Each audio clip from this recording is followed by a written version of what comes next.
Ma è un bilancio positivo, parleranno poi i dati.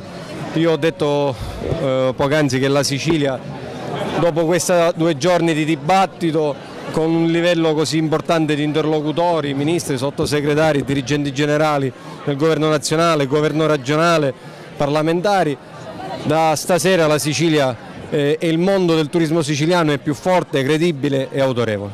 Sì, ma il vero obiettivo è diventare la 4ª destinazione italiana, l'abbiamo detto più volte, dopo Firenze, Roma e Venezia ci deve essere la Sicilia. Oggi siamo l'8ª regione, con un lavoro importante attorno al piano strategico del turismo, con 3 anni di lavoro, veramente è un obiettivo che tutti i siciliani possiamo raggiungere. Il turismo sostenibile è il tema del 2017 e io credo che per gli sforzi che abbiamo fatto quest'anno, siamo la regione che ha investito di più sui treni storici e sul turismo sostenibile, ci candidiamo a capitale del turismo sostenibile del 2017. Il Ministro ha preso un impegno in questo senso e io credo che è la ciliegina sulla torta di questi stati generali.